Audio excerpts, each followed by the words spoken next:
$56,000 just to fit 35s to that car? We all know bigger tyres can improve the capability of a four-wheel drive. However, every four-wheel drive has a limit at which that extra inch of gain is going to cost upwards of $15,000.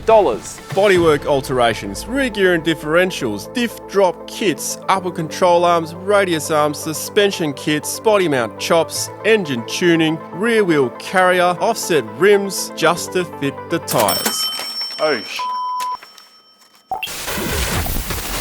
So why do we upgrade our tyres in the first place? Well, generally speaking, for most people, all our vehicles come with little road tyres. Failure of road tyres on gravel roads is very common. We feel much safer with stronger, more robust and reliable tyres, such as off-road tyres. When you are upgrading your tyres, it's the perfect time to increase the size of your tyre. Now you're talking. Oh yeah. How big before it's too big? And how big can you go before it starts costing you more money than the tyres themselves? And why solid axle vehicles are much cheaper to upgrade than the IFS vehicles. To help you find your sweet spot with tyres and when it gets too much, we've got some popular makes and models of four-wheel drive vehicles to help us get that across. If your car isn't there, it'll be generally covered anyway. So what are the benefits of swapping out your stock size tyres? The bigger the tyre you have, the longer the footprint you have. The lower you go, the longer your footprint's going to be, the more traction you're going to have, and the more flotation on sand you are going to have. We're not talking about the width, we're talking about the length. Not only that, more sidewall means you've got a bigger tyre pressure range you can play with. It also means you have more protection before anything should hit your rim. Even at a lower pressure again, there's still more meat in between the ground and your rim to protect your tyre. The only way to lift your diff pumpkin and your suspension components are by putting bigger tyres. Suspension only lifts the body. More confidence on that rock step. That rock step all of a sudden looks a bit smaller because your tyres are bigger, better looks with good size proportion. Oh, look at that. That looks good, doesn't it? Bigger tyres also give you bush cred. But if you got bigger wheels like that, then you got more crawler cred. That was all the benefits, but what about the negatives? Didn't expect that. Availability. And what if you have a tyre issue out in the middle of nowhere and you run out of spares? Yeah, g'day mate. Have you got any 315 75 R16s available? That sort of size me stock, mate. That'll be at least 2 weeks away. Are you serious? Ongoing cost of extra fuel burn, reduced fuel range. And when conditions change, headwinds and soft sand, it gets amplified. If you're planning a big desert trip and you're going to do this with 35s, depending on what vehicle it is, it's going to really impact on your range. Static inertia has now increased. It's going to take more effort for your vehicle to take off, meaning you now have more lag when you're taking off from a set of lights. Bigger tyres are harder to deal with, harder to move around, harder to change. Bigger tyres weigh more and it's going to put more stress on your door hinges. Wagons that carry spare wheels attached to the rear door are rated for the stock size. These doors can't even handle stock tyres at the best of times. Makes a bit of noise when I'm driving. So imagine an extra 10 kilos from a 35-inch tyre. Airing down's not too much of a problem, but pumping up your tyres takes forever. During our inflation comparison, we notice a slight difference between the sizes. However, you multiply that by 4, you are waiting longer. Not much of an issue, really. Regardless if the tread pattern is exactly the same, you are going to get more noise out of a bigger tyre. Bigger tyres also impact on your low range speed, and the bigger the tyre is, the more it's going to increase. Your insurance may not cover you if you have rolled over your vehicle and your tyre size is more than you are legally allowed. Potential legal issues. The bigger you go, the more attention you're going to attract. And if your wheels are poking out the sides, well, that's a sure way to get pulled up and I'm out of here. What the biggest con really is what you have to do to fit the tyres to the vehicle. That's what costs the most. At what point does the cost outweigh the benefits? And where is the sweet spot where the benefits outweigh the negatives? And to figure that out, I've broken this into 4 different stages of upgrading your tyres, splitting independent front suspension vehicles from solid axle vehicles. Do you have to do much? On an IFS vehicle, things don't always line up. Some vehicles you don't have to do anything to, but others you got to do quite a bit to. Prado and a Hilux, for example, you have to trim guards or the mud flap. In some cases, you actually have to remove the mud flap by just increasing by that 1 inch overall. That's it. That's all it takes. Other vehicles, you need to trim the inner guard, the splash guards. I altered the splash guards with a mallet and a heat gun, melting the plastic and reshaping it. On top of altering your splash guards and mud flaps, offset wheels are coming into play and could be necessary to achieve the process of fitting those bigger tyres. The position of the wheel is going to matter. It's going to determine if it's going to rub on something or not. It makes a huge difference just moving it by 10 mil this way or 20 mil the other way. And if you want to know more about offset wheels, there's a video at the end of this one you can check out so you understand that more. But often you don't know until you are off-road and you lower your tyre pressure, and that's when you're going to notice a few rubs and scrubs here and there. Let's talk about solid axle vehicles. 31 to 32 inch tyres from a 30 inch, absolutely no problem in most cases. From a driving sense and fitment, no problems. It's an improvement. What is the actual cost of stage 1? It's only really tyres in most cases. Suspension and different offset wheels are mostly optional and not required. Beyond this, things are going to add up fast. For some vehicles, it may be recommended to get a 2-inch lift just to fit 32-inch tyres. And that tool doesn't fit in this drawer. There's a vast difference between solid axle and IFS vehicles, and this is where you are really going to see that difference become larger. So you want to put 33-inch tyres on your IFS vehicle, let's say a Hilux. You're going to be in for a bit of a shock. IFS vehicles, there's a lot more work you have to do. Not all, but most IFS vehicles will require a 2-inch suspension lift or higher. Here are some that don't. The bigger SUV type, 200 series Land Cruiser, 300 series Land Cruiser, and a Y62 Patrol.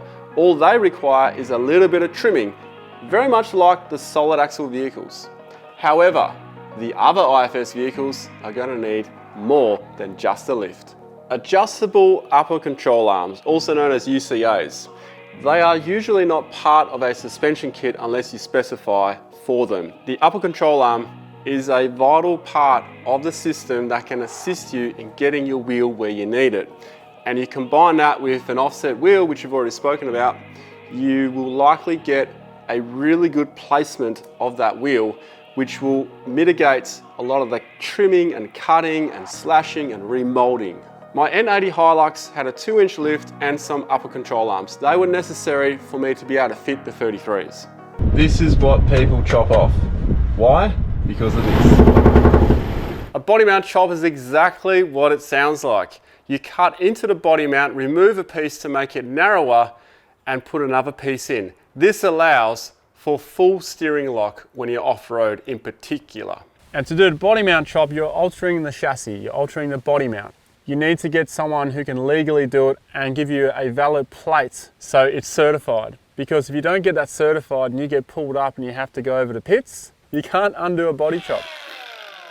Don't worry, I didn't do mine myself. I actually went to On-Track Fabrication to get mine done and certified. If you do it yourself, you're at the mercy of your own hands. Here is a list of body mount chops I have confirmed from On-Track Fabrication. Drop down diff kits. What are they about? The higher you go with your suspension lift to accommodate for these tyres, the more of an angle you're putting your CVs on. You don't want too much more of an angle than 2 inches. Full turn, full lock, under compression, under stretch are where those CVs can go kabang. Doing a diff drop down kit sometimes interferes with your bash plate. Now you got to alter that too. Re-gearing your differentials may now be necessary for some IFS vehicles, and the reason for this, you go a bigger tyre, you are affecting your rolling diameter, meaning there's more lag, there's more effort to make the vehicle go. But the flip side of this, where the real problem is, going downhill at a control speed in first gear low.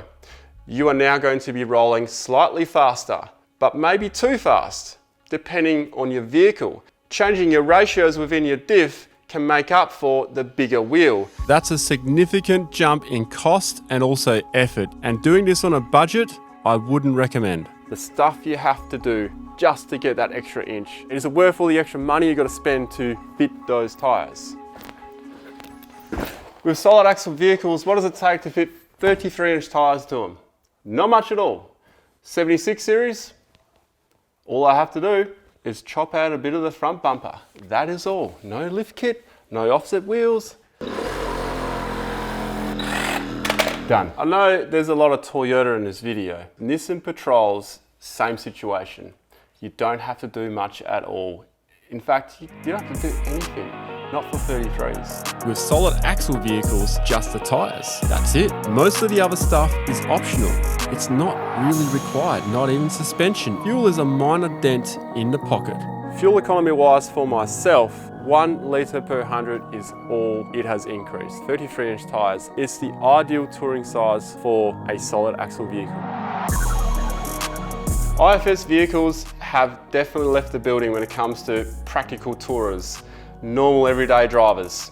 That's long gone, because everything we've spoken about already is now amplified, and some of these are going to be impossible without spending an insane amount of money. For example, a Toyota Hilux, the N80, there is a kit out there, $56,000 just to fit 35s to that car. It is road legal if it's done pre-rego.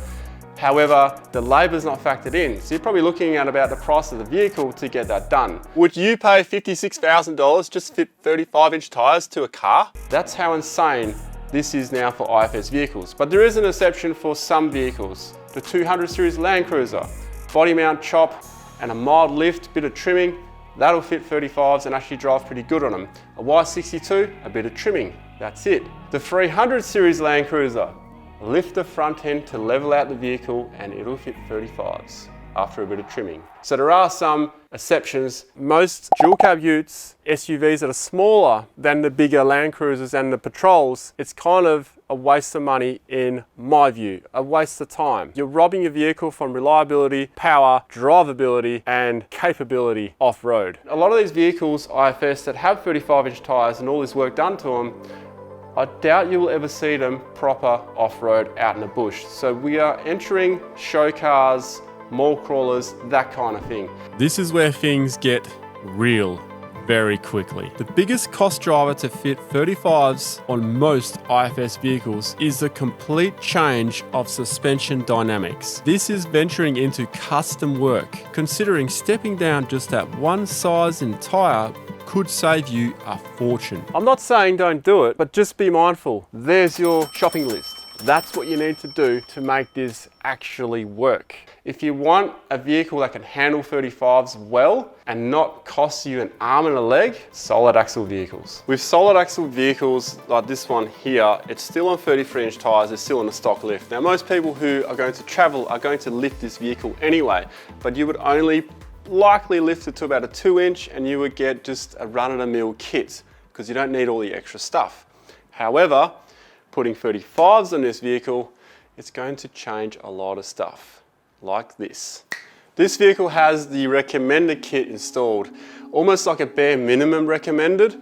You can do it much cheaper, like the budget way, but these are the things you are likely to encounter trying to fit 35s to a solid axle vehicle, regardless of being a Land Cruiser or a Nissan Patrol. I haven't even factored in bull bars, and bull bars actually help you, particularly on a Patrol and a 70 series. The factory bumpers sit so close to the tyres. On a 33-inch it's okay, but with a 35, I would have to cut so much more out of it. I'd be cutting into the metal and it might actually look pretty shit.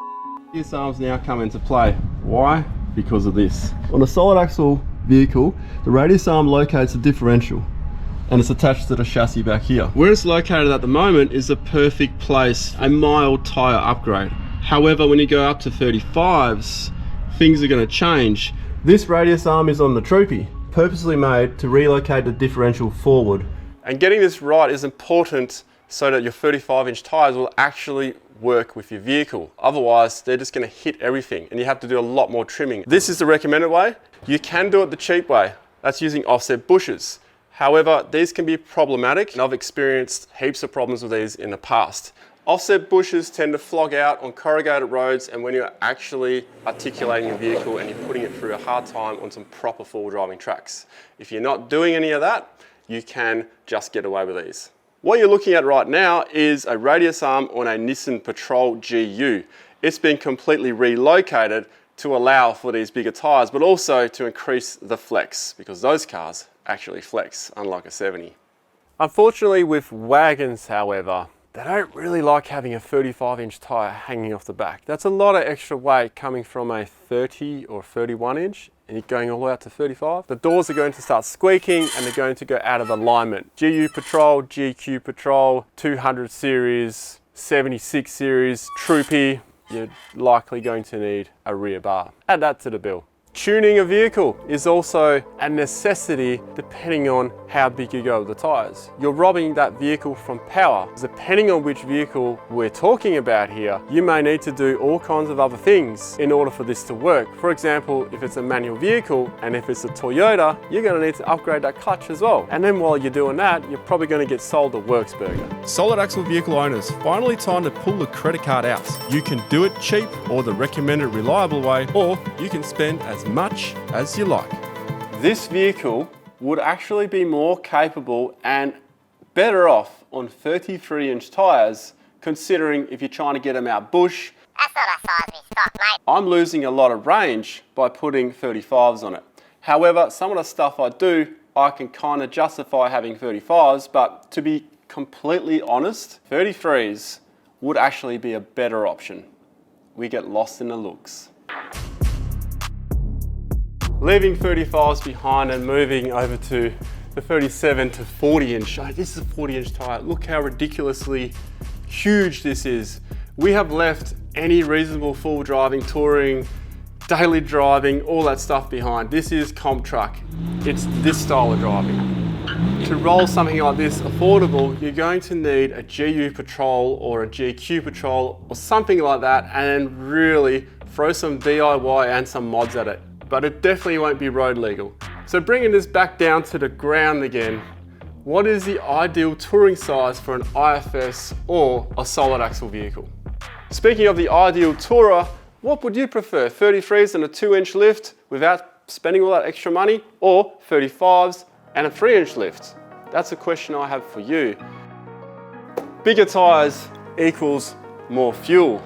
But how much more fuel would you use? Look, when it comes to the cost of fuel, it's not too bad.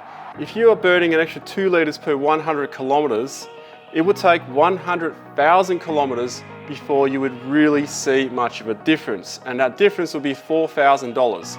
Most people drive about 25,000 Ks per year. Multiply that by 4, that's 4 years. So over 4 years, it's about $1,000 more per year it will cost you to run that vehicle at 2 litres per 100 on top of what you're doing already. That's not the bad part. The bad part is your fuel range is going to suffer. You can only carry so much. So if you are going to do some touring, you may want to think twice about going up that additional size, particularly if it's going to cost you so much more money to fit that tyre. Think about what it's doing to you. Negative effects on your vehicle. How far can you go? How many of these bad boys do you now need to carry? Changing diff ratios to match the tyre size, people often assume they will get better fuel economy. That's not exactly how it works. The extra 2 litres over 100,000 Ks is $4,000. Changing your diff ratios is roughly about the same. You would have to do 100,000 kilometres to offset the cost of your diff ratios to justify it. If you want to know more about the wheel offset, check out that video there. And if you want to know more about the whole suspension system that I put on my IFS Hilux a while ago, check out that video right there from Project Luxy. Thanks for watching, guys. See you next time.